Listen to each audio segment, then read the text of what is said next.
Dr. Raj Kalsi is a board-certified emergency medicine physician and joins me from Naperville, Illinois. Thanks so much for taking the time to join us tonight. I'd like to start with a view from the ER on the front lines. How are things looking right now at the hospitals you work at?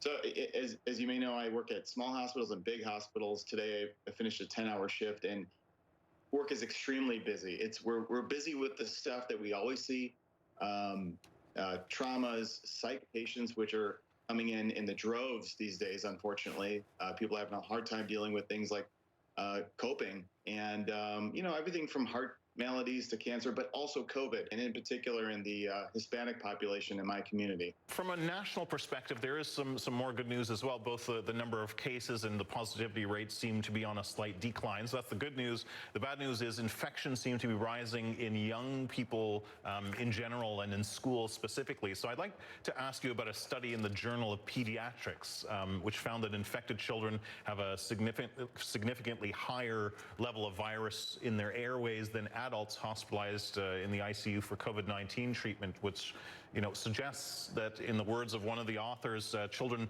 may be as susceptible as adults, but just not as visible. What do you make of the growing body of evidence that children might be silent spreaders here? It's scary. I read the article, and one of the most important things and takeaways from that article is that it seems like, based on all the sciences and the studies that have been done on pediatrics, and this is right out of Harvard, this is out of Mass General Hospital, a well-renowned institution, that kids have less immunoreceptors to the virus. And here's what that means. Children under 18 are less likely to take the virus and turn it into COVID-19, the syndrome, which is the cytokine storm, the inflammation, the swelling of the lungs, the clots, and all of the terrible things you're hearing about. However, because of that, they're able to procreate and increase the amount of virus in their body. And when they breathe out, when they cough, when they touch other human beings, they're just as likely to transmit the virus as an adult. So the scariest thing is that the littlest people in our world are the ones that are probably the most dangerous to us adults.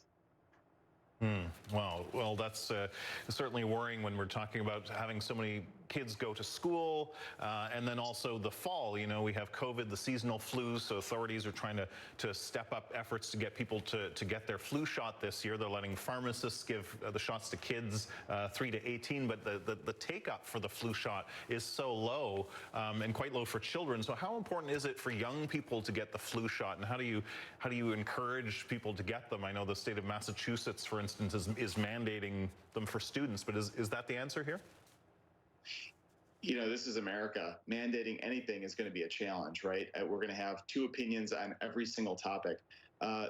For years and decades, people have been up in arms about debating vaccinations, and this is not going to be any different. Maybe with the insight that preventing one more fever-causing illness that would cloud the situation when a parent has to face whether or not their kid may have COVID, maybe that's going to encourage more people to get this vaccination, which is very safe, something that us in healthcare, we're required to get it, and we welcome it. And certainly, I think it's absolutely necessary. I will go on the line saying that everybody should get a flu shot who's not allergic to it or whose doctor says that this is something that's safe for them to do that. As far as a mandate, I can't play the politics here, but I certainly know that it would save more lives, and it would help the healthcare industry, absolutely, if everybody got one. All right. Well, listen, I really appreciate all of your time, Dr. Raj Kalsi. Thank you very much for joining us. Thank you, Kim. Take care.